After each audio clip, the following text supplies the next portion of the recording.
And that ties in really nicely to the concept that we know everybody wants to hear about progressive exposure. Mark, if you wouldn't mind going back to the MU trade, because this, I believe, would have been one of your first trades at first buy coming out of the correction that we were in. Could you kind of talk about your mindset when you're coming back into the market from 100% cash? We've been through a correction. What are you trying to do with your first few positions? How are you judging the traction of those positions to determine if you're going to increase size, try more Yeah. trades? All of that I think would be really excellent.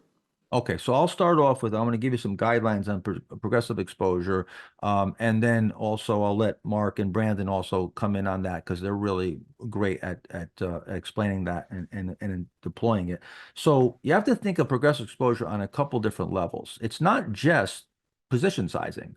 It's exposure, it's total exposure. So for instance, 25%. You come into the market with 20, whether it's, let's say it's 5 stocks at 5% each, or one stock at 25%. Both times you're 25% invested, right? One time, theoretically, you have more risk because you have one stock. So you have a single stock risk. Okay, so now there's position sizing. There's that individual risk. So to where you progressively exposed, maybe I start off with 5% positions, but now as things get better, I move to 10, 15, and I move the position sizing up. And then there's your actually number of stocks, which by default is going to happen. But actually, you would think as you're getting more exposed, you have more stocks. No, actually, a lot of times it's just the opposite. Where for me, I start off with some lighter positions, some smaller positions, and then I start concentrating. As things get going well, now I'm taking bigger positions, so I actually have less actual positions. So those are like your, and I don't know, Mark, Brandon, did I leave anything out with progressive exposure? A question, I'll jump in with a question. Sorry, and Brandon, feel free to elaborate on this. I think a common question people have is, are you selling those first smaller positions and then going back in with a bigger position on a new stock, or are you just adding to those first initial positions? I think that's a good clarification question there. Mark, you want to take that as far as Yeah, adding to a position and talking yeah, and I about think the trade Micron, standing on its own 2 feet? yeah, the Micron example is a perfect one. In the same way that you want to add to a position as it's working is the same way you want to step up exposure in your overall portfolio. And to the specific question, Richard, though, do you have to take profits in order to buy another name? You can, but you don't have to. And we often don't. We'll lean on those gains in the form of cushion to say, okay, we buy a name, it starts to move. We're going to lean on that a bit to take some more exposure. And that's the whole concept of feedback that we were talking about before. When I was saying, if you think of your own trading as the most important of echo chambers, if you will, that's what you want to stay in sync with. One of the biggest mistakes people make is they go, well, and a question I get, well, what do you own and how invested are you? Why is that as important as what do you own and how's your trading going? Because what's going to drive my trading and my exposure is how the positions I'm in are doing. It's not, and as Mark has often said, if you're 50% invested and it's going horrible, it doesn't make any sense to double up. That's how you get yourself into a disaster. And the whole, start with the end in mind. The whole goal of progressive exposure is to be trading your largest when things are really humming, when they're really working.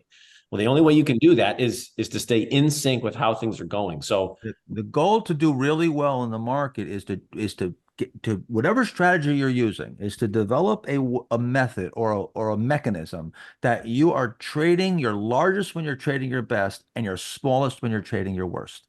That is a huge, enormous statement that everybody should listen to over and over and over, write it on the wall, and live it every day as a goal, because that's how you make the big money in the good markets and you keep it.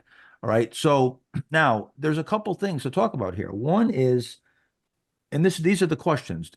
Mark said we're going to lean on those profits. Well, now there's open profits, right? And there's closed profits. Those are two completely different things. If you close a trade, well, that risk is out of the portfolio. Now you add a new trade, right? So let's equate it to the crap table, right? You've got a bet out there and you have a bet on the 6, and and you hit a 6, you make some money, it's still out there. So you say, you know what, I'm doing pretty good. I'll take the 8 now, and I'm going to buy the 4 and the 10. Now you've got more exposure, right? So now if they roll a 7, you lose on all those bets, right? So you have a much bigger drawdown. So now you didn't close those out yet. If you close them all out and then you put one bet, well, now you're financing that new risk.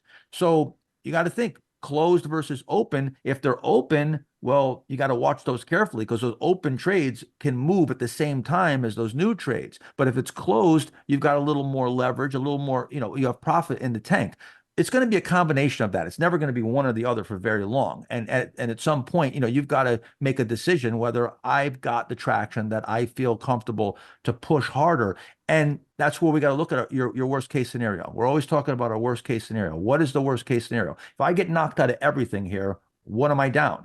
And that has to be managed. All this has to be managed. So one thing is what I call the 2-for-1 rule. So you're in a stock, whether it's doing good or bad. Let's just say it's doing bad. It's not doing very good, but it hasn't hit your stop yet. And you got another stock that's setting up, or you have even a couple stocks that are not performing too well. So you want to participate, but you don't want to lever up, because why would you add money? As Mark said, you're going to add money when things aren't working. So you sell a half of the 2 positions and you buy a full position in the new stock. So now the stock that's looking the best at the time is getting the most money. The stocks that aren't doing too well are getting reduced, and you haven't raised your exposure at all.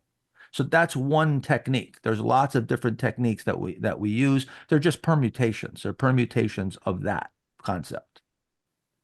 Well, and I'll just add, progressive exposure is, one of these topics, like, we're going to talk about this forever, right? And Mark and myself are continuing to try to get better at this. And I think a lot of people get hung up on, well, I got more exposure on, I thought I was being progressive, and, I did it wrong. I got stopped out. It's like, well, that happens. That's what's going to happen.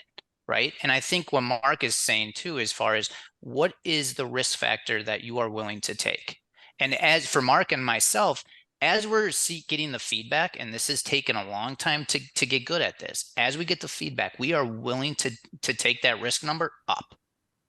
So if we're getting the feedback we want to see, we will increase the amount of risk we were willing to take. And I think a lot of people get hung up on that. And we have to be okay with that if we do up the risk and we get our hand slapped that when we were wrong, that we're going to take that loss. And so, I think a lot of people think like, oh, progressive exposure, I should just do it when it's only working. It's like, well, it doesn't work every time. Yeah, and in perfect what you said was, people get hung up on a specific answer. They want to know if it goes to, I take 25% and this stock goes up 10%, I add X percentage. It doesn't really work that way, because it's just like poker. It's a texture of the game. You got to feel the texture of the game. You're playing poker and there's a guy on there that's a really good player. There's a couple of fish on the table and you see how things are going, how aggressive the betting is, and you feel that, and there's an art to it. And there's the science of the pot odds and the actual percentage of the hand. You have to know that. That's the basics. But then there's that feel, there's the bluffing factor, there's the factor of your stack size versus, there's all these things. It's the same thing with trading. That's why it's beautiful. This is why it's a beautiful business.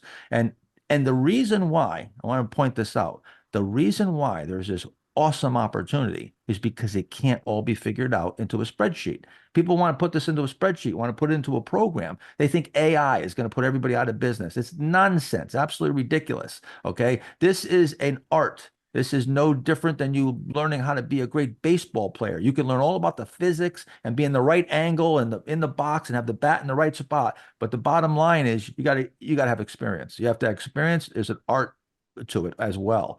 If it could all be put into a spreadsheet and everything could be figured out and some algorithm could just run it, guess what? No return.